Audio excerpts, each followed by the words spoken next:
Habis. Oke, baik. Teman-teman yang dimuliakan Allah. Maka berputar pada 4 hal. Ini yang kebanyakan. 1 faktor orang tua. 2 faktor keyakinan. Ya, perhatikan. 3 faktor budaya. 4 faktor ekonomi. Perhatikan. Ya. Ada 4 hal ini. Ya. Mengapa masih banyak yang ragu? Karena 4 ini ternyata. Dominannya 4 ini. Orang tua, keyakinan, ya, ekonomi, budaya, dan yang terakhir ekonomi. Jadi ada 4 hal yang menjadi faktor utama teman-teman masih ragu untuk ya, menikah. Baik. Ya. Keyakinan itu masuk tadi ya, belum ada yang datang dan seterusnya. Ya itu masalah jodoh, itu keyakinan. Ekonomi masuk rezeki, pekerjaan dan seterusnya, masih kuliah dan seterusnya, itu rezeki. Kemudian apalagi tadi? Keluarga, ya, berkaitan dengan keluarga dan seterusnya. Baik, teman-teman yang dimuliakan Allah, berarti fokus ke saya. Mengapa masih banyak yang ragu? Ya. Materi ini sangat penting, teman-teman. Bismillahirrahmanirrahim. Perhatikan. Mengapa masih banyak yang ragu dalam menikah? Ya. Mengapa masih banyak yang tidak percaya akan janji Allah? Bahkan para orang tua kita. Ya. Bahkan keluarga kita. Mengapa masih banyak yang ragu? Ya. Dengan pekerjaannya, dengan rezekinya. Padahal rezeki itu sudah dijamin.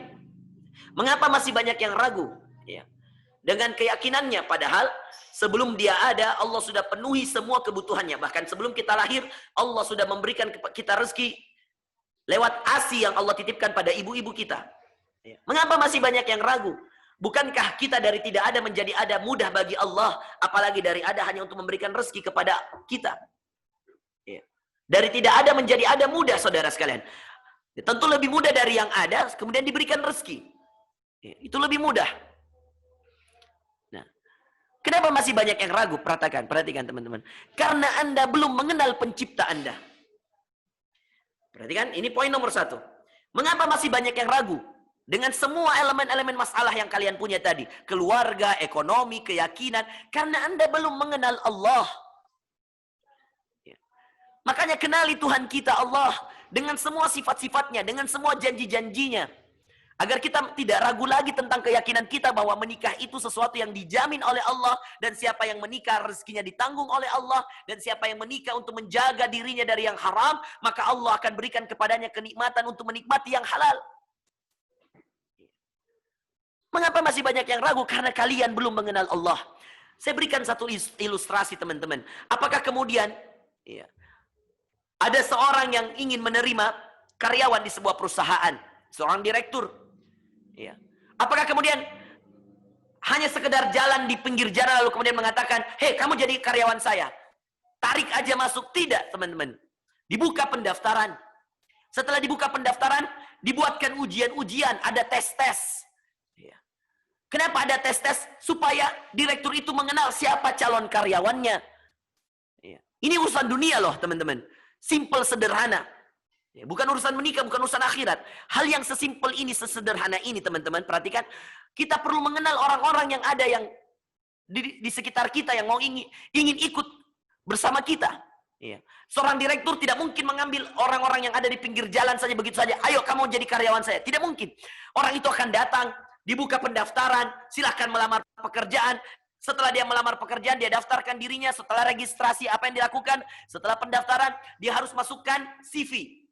Kurikulum vitae, biodata. Teman-teman. Biodata itu dia masukkan. Untuk apa biodata itu dimasukkan? Untuk kemudian memperkenalkan dirinya. Bahwa saya lahir tanggal sekian, tahun sekian. Saya kelahiran tahun sekian. Saya lulusan SMP sekian. SMP ini, SMA ini, SMK ini. Saya lulusan kampus ini, jurusan saya ini. Ini nilai saya. Dan seterusnya, dan seterusnya. Kenapa itu menjadi penting? Kenapa kurikulum vitae menjadi penting? Karena dengan itu, perhatikan teman-teman yang dimuliakan Allah, Anda memperkenalkan diri Anda kepada pemilik perusahaan atau direkturnya. Sehingga Anda akan mudah untuk menentukan sikap. Apakah dia layak atau tidak. Setelah itu, apakah Anda langsung terima? Oh tidak. Setelah semua biodata diterima, apa yang dilakukan oleh direktur? Dia buat jadwal tes. Tesnya bahkan biasanya ada 2. Tes lisan dan tes tulisan. Kenapa tes tulisan tidak cukup? Karena perlu ada interview. Melihat orang ini, jangan-jangan dia tidak bisa ngomong dengan baik. Jangan-jangan pakaiannya tidak baik, tidak rapih. Jangan-jangan stylenya meragukan, dan seterusnya, teman-teman. Akhirnya apa? Setelah orang ujian tulisan untuk mengetahui kecerdasannya, ada ujian lisan untuk mengetahui karakternya, pribadinya. Coba lihat. Ini untuk urusan dunia loh. Seketat itu. Setelah lulus, dari sekian 100 orang, 500 orang pendaftar, diseleksi jadi 100 orang. Disempitkan lagi jadi 50 orang. Dari 50 orang disempitkan lagi jadi 20 orang. Dites lagi, sampai terpilihlah 10 orang misalkan. Seketat itu untuk dunia. Seorang direktur harus mengenal karyawannya. Sekarang kebalikannya, teman-teman. Kalau Anda ingin dimudahkan oleh Allah, kalau Anda ingin urusan Anda dipercepat oleh Allah, kenali siapa Allah. Kenali apa syariatnya. Pernahkah teman-teman membaca kitabun nikah di buku Sahih Bukhari misalkan? Pernahkah teman-teman membeli buku Sahih Bukhari lalu kemudian membaca buku bab-bab tentang menikah? Sudah seserius itukah teman-teman? Seperti teman-teman ingin mendaftarkan diri Anda ke perusahaan untuk mendapatkan uang, mendapatkan gaji. Kenapa Anda tidak lakukan hal yang sama untuk mendapatkan jodoh? Sudahkah Anda tahajud tiap malam 11 rakaat? Mendoakan agar orang tua Anda mengizinkan Anda menikah? Sudahkah Anda menangis-nangis di setiap sujud?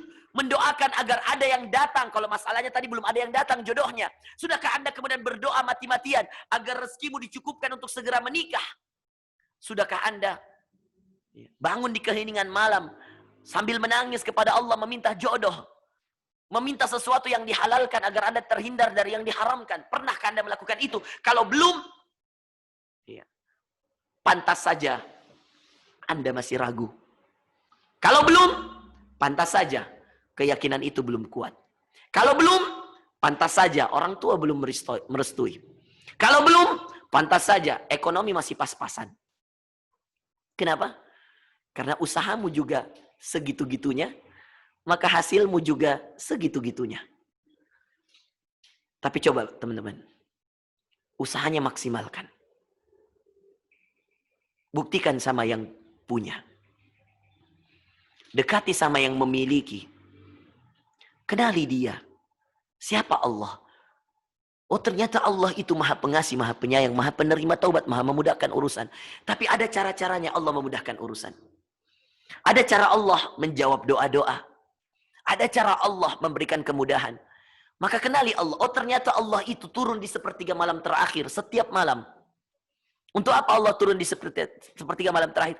Untuk menanyakan mana di antara hambanya. Dalam hadis Muslim, Rasulullah SAW mengatakan, setiap malam Allah turun dari langit, dari arsy-Nya ke langit dunia. Mana langit dunia? Langit yang Anda lihat. Untuk apa Allah turun? Untuk apa? Untuk menanyakan, hal min mustaghfirin fa'aghfirullah. Adakah di antara mereka yang beristighfar minta ampunan aku ampuni? Hal min sa'ilin fa'u'tiyah. Adakah di antara mereka yang berdoa maka aku akan penuhi dan jawab doa-doanya? Lalu adakah yang bertaubat lalu aku terima taubatnya?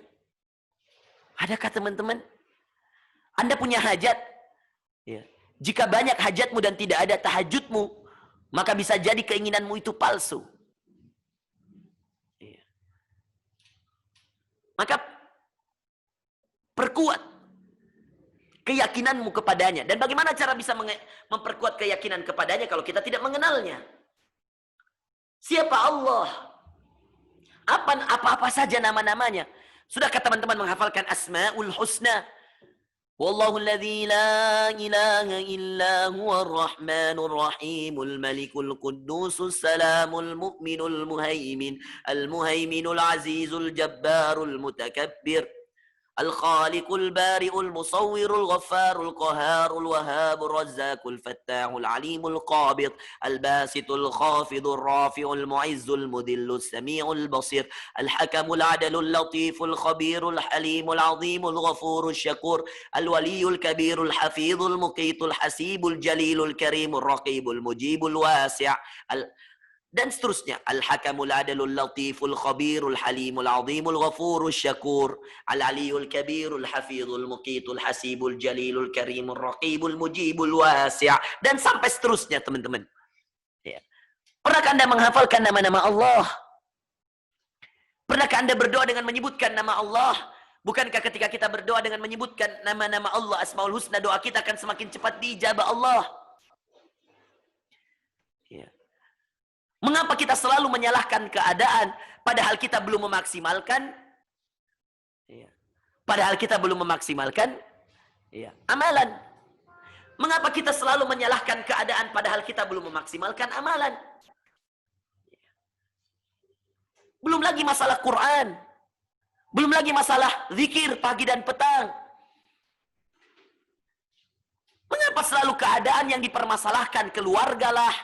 Itu hanyalah pendukung eksternal, teman-teman. Internalnya kamu dan Allah. Kalau Allah mau dan kamu dekat dengannya, tidak akan ada yang bisa melarang ketika dia memberi. Apa yang kemudian dia beri tidak akan ada yang bisa menghalangi. Dan apa yang dia halangi tidak akan ada yang bisa memberi. Itulah Allah. Kata Allah dalam Al-Quran, وَمَا تَشَاءُونَ إِلَّا أَن يَشَاءَ اللَّهُ إِنَّ اللَّهَ كَانَ عَلِيمًا حَكِيمًا. Kata Allah, وَمَا تَشَاءُونَ إِلَّا, tidaklah kalian menginginkan sesuatu illa, kecuali أَن يَشَاءَ اللَّهُ, kecuali yang akan terjadi sesuatu yang diinginkan oleh Allah. Kita mau nikah, kalau Allah tidak kasih izin nikah kan gak jadi nikah. Tapi ketika kita belum mau nikah pun, kalau Allah sudah mendatangkan jodohnya, bisa saja dipermudah. Apa yang Allah inginkan terjadi. Dan apa yang manusia inginkan belum tentu terjadi. Kenapa menyibukkan diri dengan yang belum tentu? Padahal ada yang sudah tentu. Apa yang sudah tentu? Maunya Allah. Kalau Anda tahu bahwa maunya Allah yang akan terjadi, maunya Allah yang akan terlaksana, maka kenapa tidak mendekatkan diri pada Allah? Lo berpikir. Ya. Selalu mengandalkan dirinya. Saya masih kuliah, orang tua nggak setuju. Saya punya kakak pertama. Tadi ada yang bertanya, Ustaz ada kakak pertama yang belum nikah. Lah, apa urusannya? Kalau Anda serius betul-betul mendekatkan diri pada Allah, kalau Allah mau, Allah dahulukan Anda. Ya, teman-teman. Coba. Kenapa ragu? Kenapa banyak yang ragu? Karena belum mengenal Allah. Makanya, dengarkan teman-teman. Mengenal Allah ini adalah satu hal yang paling penting untuk menjawab semua keraguan kita di dalam diri. Dan dengan mengenal Allah, semua yang mustahil, perhatikan, semua yang mustahil jadi mungkin. Karena kita tahu bahwa Allah Maha berkuasa, Allah Maha kuat, Maha pemberi rezeki. Kalau kita sudah punya Allah, kita nggak butuh yang lain. Tapi kalau kita punya yang lain, dan kita tidak punya Allah, kita nggak punya apa-apa.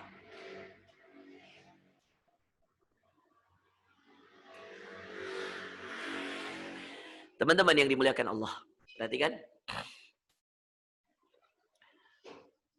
Cara mengenal Allah. Kemudian kita bertanya, Ustaz bagaimana saya mengenal Allah?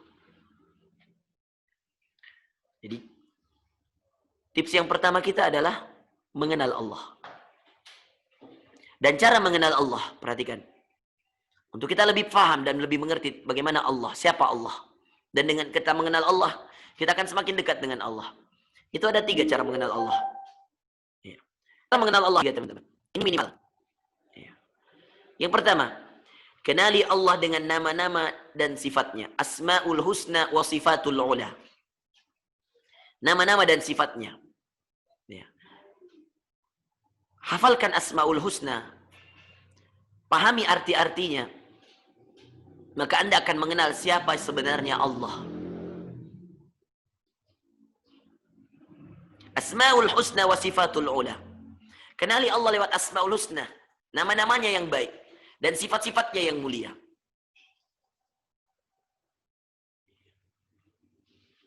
Yang kedua,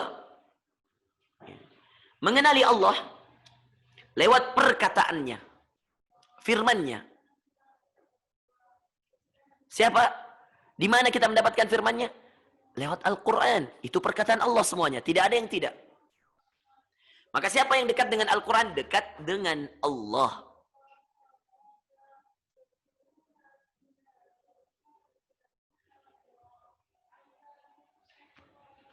Ya. Siapa yang dekat dengan Al-Quran? Maka dia akan dekat dengan Allah.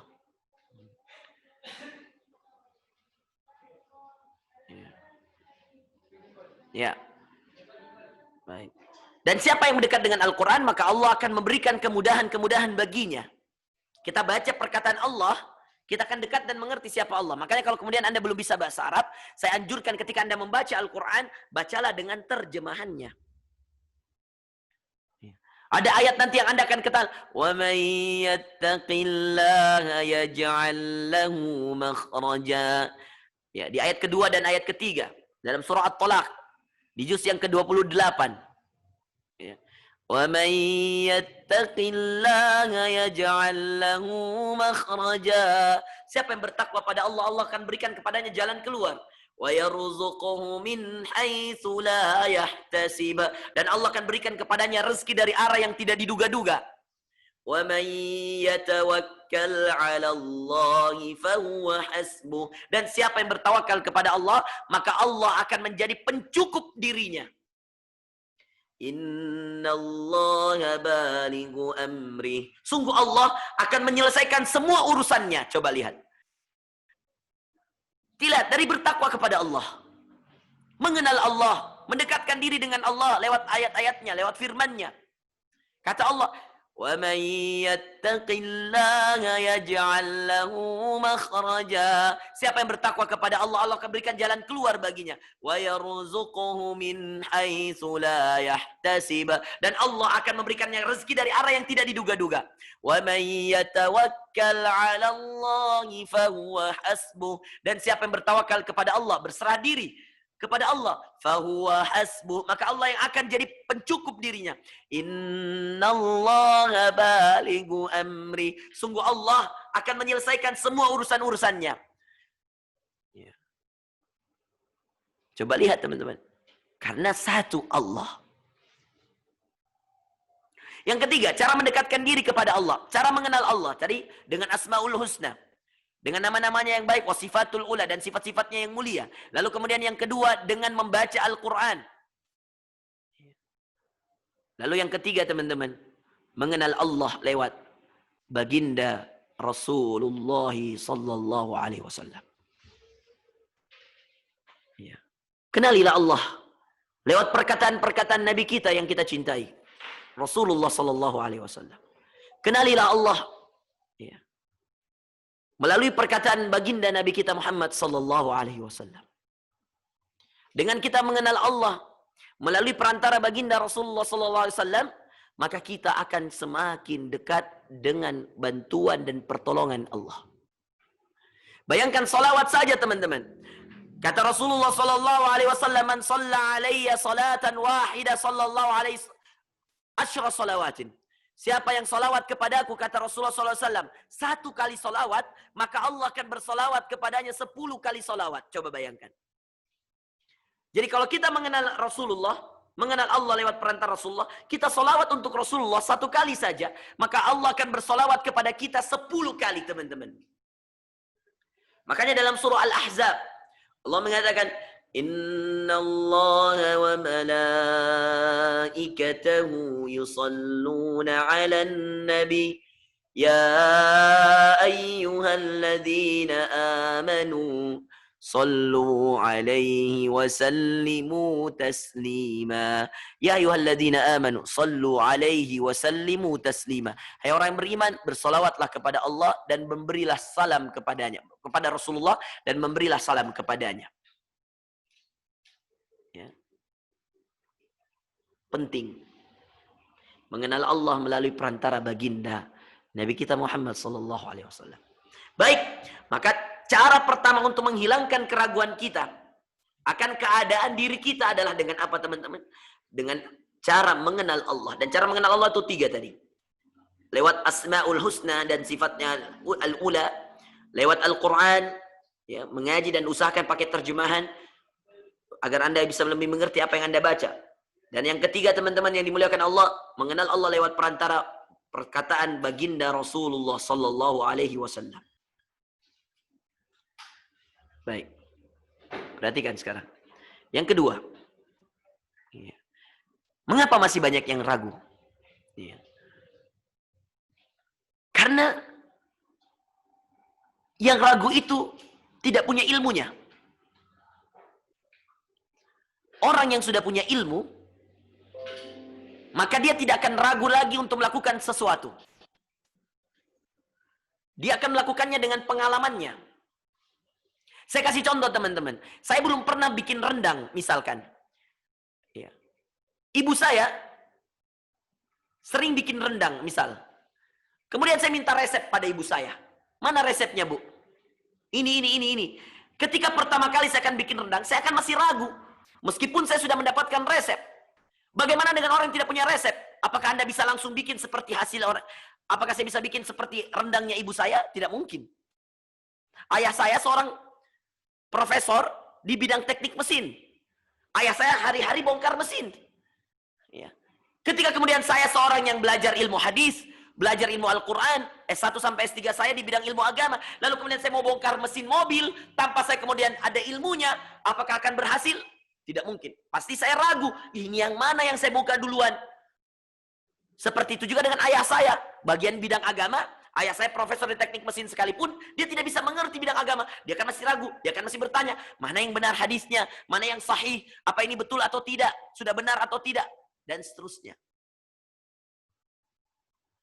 Maka yang membuat Anda ragu adalah karena tidak adanya ilmu. Maka ilmu itu penting sekali. The most important. Coba teman-teman, sudah seserius apa Anda mau menikah? Anda sudah baca buku apa saja? Sudah dengar ceramah apa saja? Ceramah saya itu di YouTube banyak sekali tentang nikah. Pernah nggak Anda mendengarkan baik-baik, konsentrasi, catat baik-baik? Banyak banget ceramah saya tentang menikah. Kisah-kisah nyata orang yang sudah menikah, banyak sekali. Mengapa masih banyak yang ragu? Karena tidak adanya ilmu. Maka cara yang kedua, tips yang kedua, berilmulah. Kalau tadi mengenal Allah, sekarang berilmulah. Ilmui ini agama ini. Orang kita mau kuliah aja ada ilmunya. Orang kita mau praktek bikin usaha saja harus ada ilmunya. Orang untuk urusan dunia saja. Kenapa untuk menikah Anda tidak mau belajar? Dari kemarin pertanyaannya Ustadz, keluarga Ustadz, ekonomi. Anda sudah belajar belum? Bukankah kalau Anda baca buku Sahih Bukhari, Anda baca buku tentang nikah, Anda niatkan betul-betul, memang orang lain tidak lihat, tapi kan Allah melihat. Hanya Allah akan mengatakan, ya Allah ini hambaku betul-betul ya. Dia belajari betul. Dia datang kajian, dia dekat. Dan ini juga salah satu bukti. Teman-teman punya keseriusan karena teman-teman mendaftar untuk ikut acara ini di Zoom kita hari ini. Berarti teman-teman ada berapa peserta? Coba lihat. Yang hadir hari ini. Ada sekitar 184 peserta. Ya. Berarti teman-teman serius untuk belajar. Serius untuk berilmu tentang masalah menikah ini. Dan ini bukti bahwa teman-teman serius. Dan Allah Maha menyaksikan. Menghadiri kajian-kajian dan seterusnya. Itu bagian terpenting dalam ilmu. Dan bukan hanya tentang menikah teman-teman. Ilmu-ilmu agama yang lain sangat mendukung. Tapi yang kita khususkan di sini adalah tentang menikah. Pernahkah Anda membaca sejarah bagaimana pernikahan Rasulullah? Pernahkah Anda membaca bagaimana pernikahan Abu Bakar, Umar, Utsman, Ali? Ada kisah seorang sahabat yang luar biasa, kisah pernikahannya Julaibib. Pernah Anda membaca kisahnya? Kalau belum, bacalah, berilmulah. Dan berilmu ini dibagi menjadi 3 teman-teman. Ilmu tentang ketakwaan dan keimananmu. Perbaiki sholatmu, pelajari. Ilmu tentang menikahmu. Tentang menikah. Jadi ilmu tentang ketakwaanmu, keimananmu, ilmu tentang menikahmu. Dan yang ketiga teman-teman, ilmu tentang duniamu. Apa yang dimaksud dengan ilmu tentang duniamu? Ya kalau Anda masih kuliah, ya belajarlah sungguh-sungguh, berilmulah. Tekuni bidangmu dengan baik. dengan sungguh-sungguh, agar Anda kemudian bisa bermanfaat bagi orang lain di bidang masing-masing. Yang dokter belajar baik-baik, supaya kalau jadi dokter, dokter yang bermanfaat. Yang di bidang teknik, jadilah teknokrat yang baik, supaya ketika jadi teknokrat, Anda bisa menjadi teknokrat yang bermanfaat. Dan seterusnya, dan seterusnya. Yang jadi ustadz, ya, belajarlah yang sungguh-sungguh, agar Anda bisa menjadi ustadz yang bermanfaat.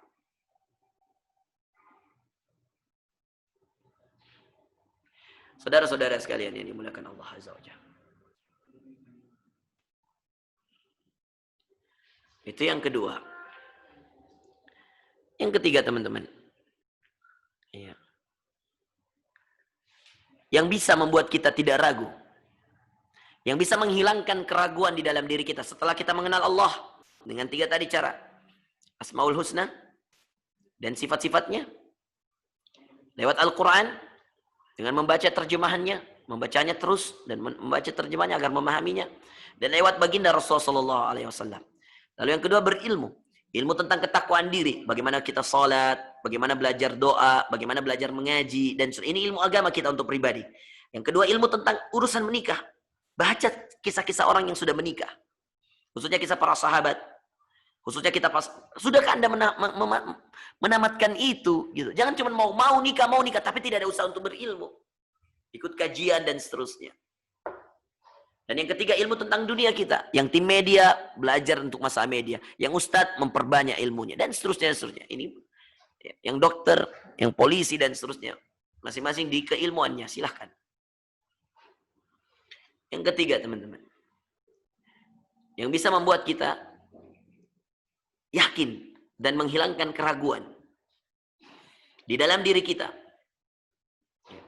Ketika kita masih selalu ragu untuk menentukan sikap untuk masalah menikah ini. Dan ini sangat penting. Kenapa saya katakan sangat penting? Karena hanya segelintir orang yang mampu melakukannya. Tidak semua yang berkeinginan mau berjuang. Karena kalau sekedar ingin, banyak orang ingin menikah. Tapi tidak semua orang mau berjuang untuk menikah. Ingin belum berarti berjuang. Tapi berjuang sudah pasti ingin. Maka jadilah pejuang, bukan pengingin. Jadilah pejuang, bukan pemimpi. Saya mimpi mau menikah dengan dia. Andai saya nikah dengan dia. Terlalu banyak berandai-andai. Hilangkan. Jadilah pejuang nikah. Gimana Ustadz? Jadilah pejuang nikah. Setelah Anda mengenal Allah, setelah Anda berilmu dengan 3 tadi, maka jadilah pejuang nikah. Pejuang, teman-teman. Nikah itu butuh perjuangan. Karena kalau ada nikah yang gratis, dipertanyakan pernikahannya. Pasti ada perjuangan untuk menikah. Ada orang yang perjuangannya untuk melobi orang tuanya. Ada orang yang perjuangannya untuk mendapatkan pekerjaan. Ada orang untuk menikah, perjuangannya untuk mengumpulkan uang panainya. Ada yang perjuangannya untuk kemudian meyakinkan orang tuanya. Ada yang perjuangannya untuk berilmu dan seterusnya dan seterusnya. Pejuang nikah.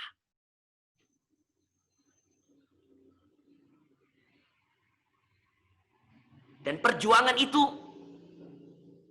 tidak ada yang gratis bagi Allah. Hari ini kamu berjuang, percaya engkau akan dapatkan. Saya sebelum nikah, teman-teman, semester 1, semester 3 saya pulang. Orang tua belum menerima, tolak saya. Semester 2, semester 3, semester 4 saya pulang lagi, masih ditolak. Semester 5 saya pulang, dan saya sudah bawa ijazah hafal Quran saya, dan saya bilang, ayah, ya, ibu, dan ayah saya waktu itu, ya, seorang dosen. Sampai sekarang. Ibu saya seorang dosen. Bahkan ayah saya waktu itu sudah jadi wakil direktur di Politeknik. Sekarang alhamdulillah ayah saya direktur di Politeknik. Ibu saya seorang dosen. Saya bisa saja mengatakan, bayarkan uang panai saya anak pertama. Kata orang tua saya, selesaikan dulu S1-mu. Ayah dulu waktu nikah sudah selesai S1. Saya bilang, beda ayah. Saya katakan, saya saat ini memang belum punya ijazah S1. Tapi saya bawakan ijazah Al-Quran. Dan ini lebih berharga bagi saya daripada ijazah S1 saya. Dan saya sudah 3 kali pulang ayah. Dan itu semua uang yang saya kumpulkan dari hasil keringat saya.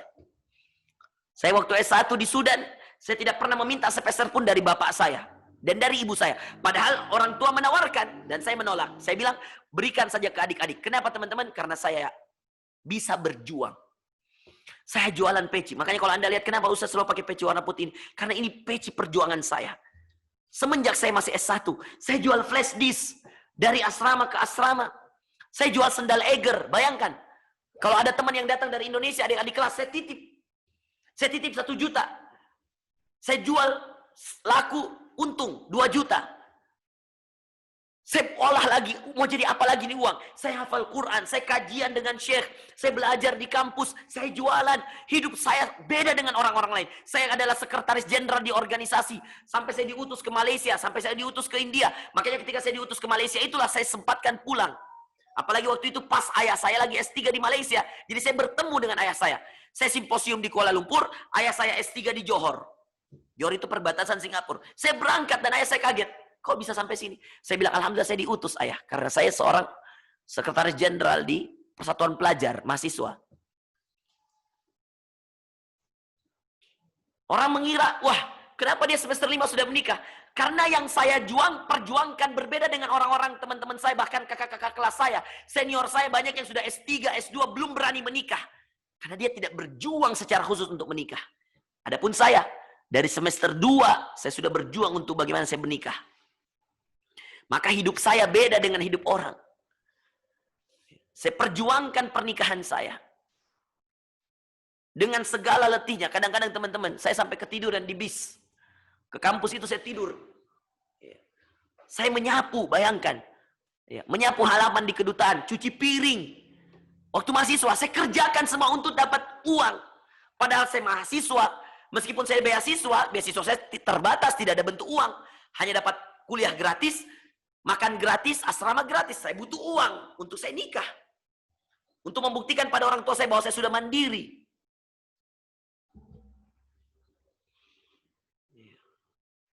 Coba. Jadilah pejuang. Kalau Anda tidak mau berjuang, Anda sekedar ingin sampai hari kiamat, percaya sama saya. Ingin. Gak bisa. Allah melihat perjuanganmu. Allah akan melihat kerja kerasmu. Makanya Allah mengatakan di dalam surah Ar-Ra'd, kata Allah, Innallaha la yughayyiru ma biqaum. Allah tidak akan merubah nasib suatu kaum hatta sampai yughayyiru ma bi anfusihim, sampai kaum itu merubah keadaan diri mereka. Maka jadilah pejuang nikah. Yang kalau setelah habis sholat subuh, Anda harus melas besi. Jadilah pejuang nikah. Yang kalau hari sholat subuh, sebelum sholat subuh Anda sudah bangun tahajud. Setelah sholat subuh Anda zikir pagi, lalu kemudian Anda melas besi. Ada yang kemudian langsung bekerja. Ada yang langsung edit video. Ada yang macam-macam, silahkan. Dengan itu rezekimu masing-masing. Ada yang rezekinya lewat editor video. Ada yang rezekinya lewat melas besi, ada yang rezekinya lewat jualan nasi kuning, ada yang rezekinya lewat jualan kopi, silahkan, itu semua usaha. Jadilah pejuang nikah. Bukan sekedar pengingin nikah. Karena kalau ingin, semua orang ingin. Tapi yang beruntung yang berjuang. Beda rasanya teman-teman. Rasakan bedanya kalau Anda kumpulkan uang sendiri, berjuang sendiri, dan Anda mau menikah dengan bantuan orang tua. Beda sekali. Hanya mengharapkan bantuan orang, beda sekali. Rasa-rasanya ketika akad itu, saya waktu akad itu sampai nangis. Saya tidak nyangka bahwa saya bisa nikah. Waktu pelamaran orang ayah saya di Malaysia, yang wakilkan Ustadz di sini, Ustadz Qasim. Waktu setelah pelamaran, antara pelamaran ke nikah, ya Allah, saya masih belum nyangka. Saya sudah melamar. Saya sebentar lagi akan nikah. Allahu Akbar. Jadilah pejuang nikah. Dan pejuang nikah itu dibutuhkan dengan 3 hal. 1, pengorbanan diri. Tidurmu harus lebih sedikit dari yang lain. Jangan pagi tidur. Habis sholat subuh tidur. Gimana pejuang nikah? Justru pagi itu doa Rasulullah, Allahumma barik ummati fi bukuriha. Ya Allah berkahi umatku di waktu paginya. Dan Anda tidur. Jadi yang mau nikah cepat di antara kalian dan selalu tidur pagi, itu salah satu sebab kamu nggak nikah-nikah. Bis pagi tidur. Saya paling benci lihat orang tidur pagi. Jangan tidur pagi, teman-teman. Pemalas orang tidur pagi itu. Apalagi ba'da subuh. Jangan. Kalau mau tidur jam 11, tidur siang sedikit, boleh. Setelah zuhur tidur sedikit, boleh, silahkan. Jangan habis sholat subuh Anda langsung plek tidur. Pemalas. Bahkan Rasulullah itu mandi sebelum subuh supaya fresh. Maka tidur lebih awal. Agar bangun lebih awal. Mandi. Semangat. Makanya ada istilah dalam motivator, semangat pagi. Udah siang masih semangat pagi. Kenapa pagi? Karena pagi waktu yang diberkahi. Maka pengorbanan diri. Jadilah pejuang. Pejuang itu dengan 3 hal. Membuktikan kamu sudah pejuang atau tidak. Ada nggak yang kau korbankan dari dirimu? Waktumu lebih sedikit. Tidurmu lebih sedikit. Main-mainmu sedikit. Pejuang nikah itu nggak main game lagi, teman-teman. Uninstall semua gamenya. Pejuang nikah itu tidak lagi, mohon maaf, nonton drama Korea, akhwat. Anda jangan bilang, Ustadz, saya kan cuma menunggu, Ustadz. Oh, mohon maaf. Kalau Anda masih selalu suka nonton drama Korea, menghabiskan waktu untuk itulah yang menyebabkan orang tuamu belum izinkan. Itu yang menyebabkan belum ada yang datang, laki-laki soleh, dan seterusnya, ekonomi belum mapan, dan seterusnya, pekerjaan tidak beres, kuliah nggak beres. Karena banyak sekali waktu yang kau buang, kau belum jadi pejuang menikah. Dan perjuangan akhwat untuk menikah itu ya, bukan mencari ikhwan, dan seterusnya. Perjuangan akhwat untuk menikah, perbaiki dirimu, solehahkan dirimu. Nanti Allah akan pilihkan siapa yang datang untuk jadi jodohmu. Tapi itu pengorbanan diri. Tidur kita harus sedikit dari yang lain. Waktu main-main kita tidak ada lagi. Ya memang seperti itu pejuang nikah. Kita bikin bisnis usaha. Sambil kuliah. Sambil jadi apa. Sambil jadi apa. Begitulah pejuang nikah. Ada pengorbanan diri. Yang kedua. Pejuang nikah itu terlihat dari apanya, teman-teman. Selain dia berkorban dirinya. Dia akan selalu memberikan kontribusinya untuk orang lain. Pejuang nikah itu selalu membagi kontribusi, memberi kontribusi. Itu pejuang nikah. Pejuang nikah itu adalah orang yang selalu apa yang dia punya dia berikan kepada orang lain. Karena dia punya keyakinan bahwa ketika dia berbagi kepada orang lain akan kembali kepada dirinya. Itu pejuang nikah. Dia berbakti sama orang tuanya, dia sayang adik-adiknya, dia antar sekolah adiknya, dia urus kakaknya. Itu semua pejuang nikah. Yang waktunya bermanfaat untuk orang lain. Keluarganya, ustadznya, temannya, adiknya, semuanya. Jadi ada kontribusi. Selain ada pengorbanan diri, ada kontribusi untuk orang lain. Itulah pejuang nikah.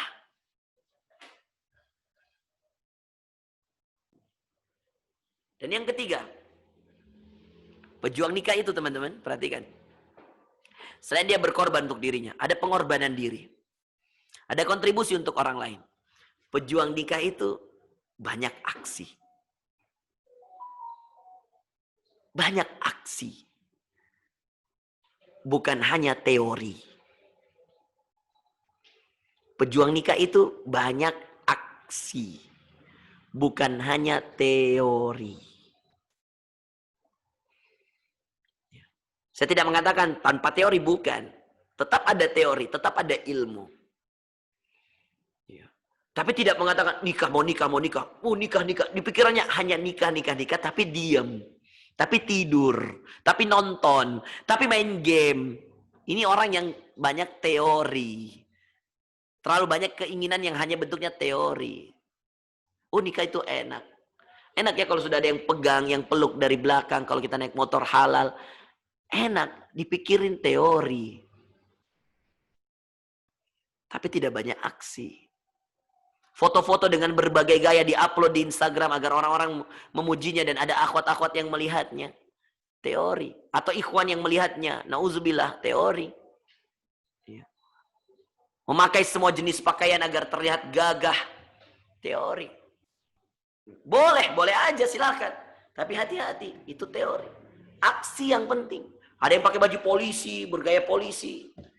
Ada yang bergaya dokter. Itu semua teori. Pakai senjata.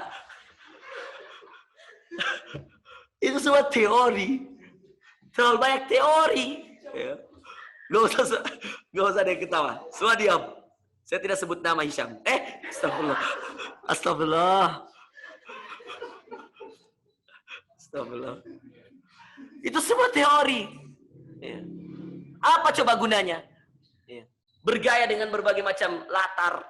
Pakaian yang dibuat. Aksi yang kelihatannya wah. Teori. Jangan ada yang ketawa. Saya sudah tidak ketawa ya. Gak boleh. Hanya teori-teori. Apa keuntunganmu? Apa itu mempercepat nikahmu? Oh enggak. Maka bisa jadi fitnah, malah bisa jadi fitnah. Masuk hotel aja pakai di story. Apa? Teori.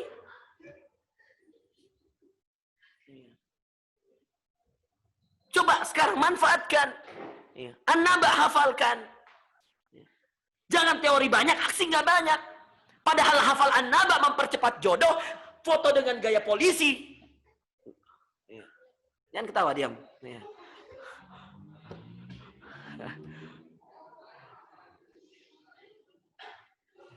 Mumpung kajian, kesempatan untuk nembak orang. Jangan terlalu banyak teori, aksi teman-teman. Penjuang nikah itu aksi. Aksi nyata gitu loh.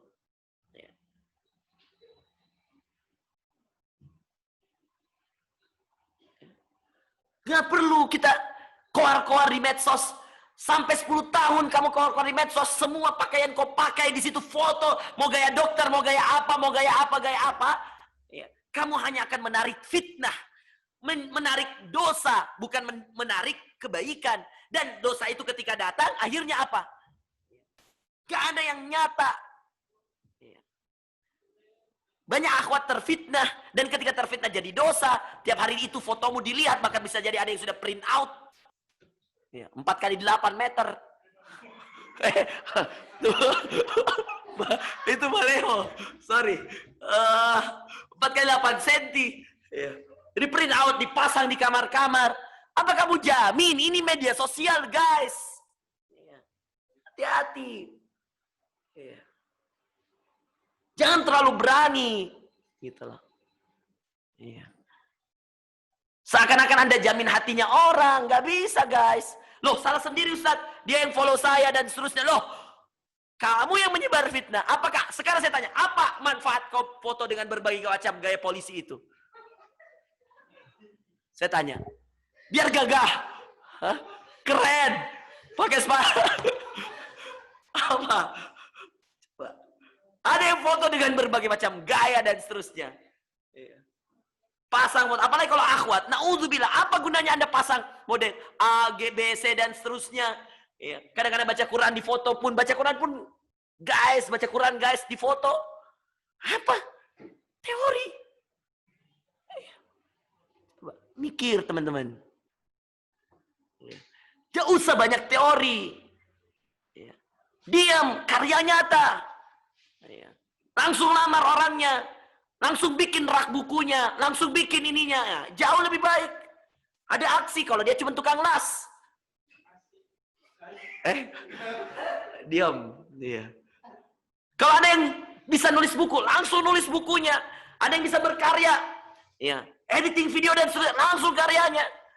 Gak usah gayanya. Karyanya. Gaya belakangan. Karya nomor 1. Karena akhwat hanya mencari ikhwah yang berkarya, bukan hanya bergaya. Karena gaya itu murah dan karya itu mahal. Gak usah gaya. Positif upload. Gaya. Karya dong. Bikin karya. Saya tidak mensayakan saya teman-teman. Saya usia 22 tahun sudah punya buku. Saya sudah keliling kota, berapa negara. Itu karena karya. Saya organisasi, saya jalan, saya belajar. Di kampus, alhamdulillah, saya S1, S2, S3, beasiswa terus. Coba bayangkan. Karena karya. Aksi nyata. Nggak pernah tuh saya gaya-gaya. Pinjam baju polisi. Ambil senjata. Gaya. Lihat ke langit. Lihat ke sumur. Beleng-beleng. Habisin waktu. Naik tangga. Berjuang banget. Ya. Pejuang tahu apa? Pejuang medsos. Kita yang pejuang nikah. Masih mau kok. Berhenti teman-teman. Pejuang nikah itu serius. Pengorbanan. Ada pengorbanan diri satu tadi. Setelah pengorbanan diri ada apa lagi tadi? Ada kontribusi untuk orang tua, untuk saudara dan seterusnya. Setelah itu ada aksi nyata. Ada aksi, bukan hanya teori. Yang terakhir teman-teman, lalu kita buka tanya jawab ya. Lalu udah lewat 10 menit nih.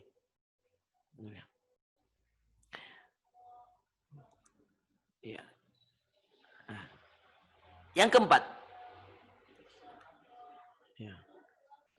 Ini masih ada suaranya yang ngaji di luar. Kasih tahu, ini dia penjuang aksi nyata ini. Bukan hanya teori. Dia nggak pernah foto-foto pakai polisi itu Jamil. Coba. Nyata, hafal an-naba, hafal al-mulk. Aksi nyata. Pagi dia bawa makanan, jadi kurir. Malam dia menghafal. Tidak tahu hari-hari yang lain ya. Mungkin karena hari ini hari setorannya anggota saya. Saking semangatnya ini dari tadi ditegur tidak bisa. Apa memang dia suaranya besar begitu? Ya. Yang keempat teman-teman, terakhir. Untuk menghilangkan keraguan, perhatikan ini, serius. Yang masih ragu, terapkan nasihat-nasihat saya ini. Mengenal Allah, penting. Kenalilah Allah, berilmulah. Setelah berilmu, jadilah pejuang nikah.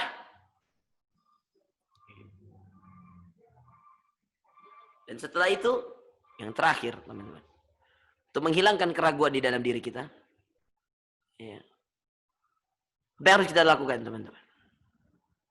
Belajar dari kisah-kisah orang-orang sebelum kita.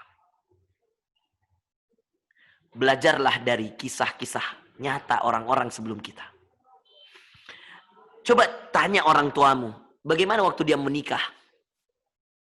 Apa kerjanya? Coba tanya kakakmu, gimana perjuangan menikahnya? Coba lihat teman-teman yang ada di sekitarmu, bagaimana perjuangannya. Belajar dari kisah nyata itu penting. Makanya Al-Quran itu 2/3 isinya kisah, teman-teman. Kenapa? Supaya Anda lebih mudah sadar melihat kisah-kisah nyata yang Allah berikan kepada kalian. Ada yang miskin keadaan ekonomi, tapi Allah mudahkan. Kenapa? Karena ada kesungguhan. Jadi lihat kisah-kisah nyata orang-orang yang sekitarmu tentang menikah ini. Supaya kamu tidak ragu. Ada orang mengatakan, alhamdulillah setiap malam saya tahajud, alhamdulillah saya bisa menikah di usia muda. Kisah nyata saya tadi bisa dijadikan pelajaran. Saya katakan bahwa sedikit sekali waktu saya untuk bermain-main dan seterusnya. Itu bisa jadikan antum menjadikan pelajaran. Bahwa kalau mau menikah muda, istri saya menikah 16 tahun. Kalau mau menikah muda, istri saya masih ditahfidz Quran. Baru selesai 30 juznya. Ya mungkin karena sama-sama kita berjuang di Quran, maka kita dipertemukan. Lewat Al-Quran. Dengan Al-Quran. Istri saya pejuang dengan Al-Quran, saya berjuang dengan Al-Quran. Saya baru saja menyelesaikan 30 juz saya, pas istri saya juga baru menyelesaikan 30 juznya. Menikahlah kita.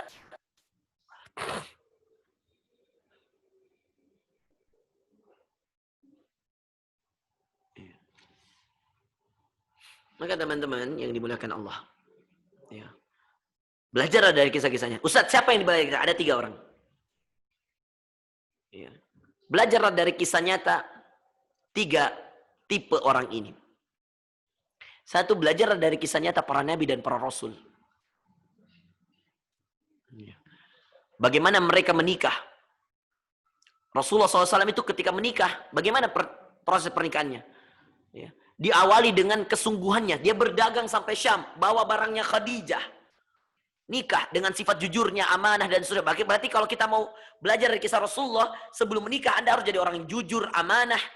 Anda harus jadi orang yang tekun, berkorban sampai, bayangkan, dari Mekah ke Syam, itu jauh sekali teman-teman. Tapi Rasulullah berdagang sampai ke sana. Pejuang. Maharnya Rasulullah juga tidak. Bukan kaleng-kaleng, bukan hal yang sedikit. Padahal dia yang dilamar. Tapi Rasulullah membuktikan bahwa dia adalah seorang qawwam, laki-laki. Dikatakan 40 ekor onta. Subhanallah. Satu ekornya saja berapa harganya? Onta di zaman itu mahal, saudara. Kendaraan terbaik, hewan terbaik. Ditunggangi bisa, dimakan bisa. Onta, susunya bermanfaat. Bahkan air kencingnya bermanfaat. Onta. Bisa jadi kendaraan perang, onta. Coba bayangkan. Dan itu jadi mahar Rasulullah, belum yang lain-lain. Kisah para nabi. Yang kedua, kisah orang-orang soleh terdahulu. Dimulai dari sahabat. Baca bagaimana Abu Bakar menikah, bagaimana Umar menikah, bagaimana Utsman menikah. Baca, Julaibib menikah. Baca. Belajar dari kisah. Lalu yang ketiga, belajar dari kisah orang-orang yang ada di sekitarmu. Mungkin ada yang menikah muda. Belajar, ikut kajiannya, baca tulisannya. Ya, ada tulisan dari Pak Cahyadi Takaryawan, Wonderful Marriage, bagus banget. Bagaimana keindahan menikah.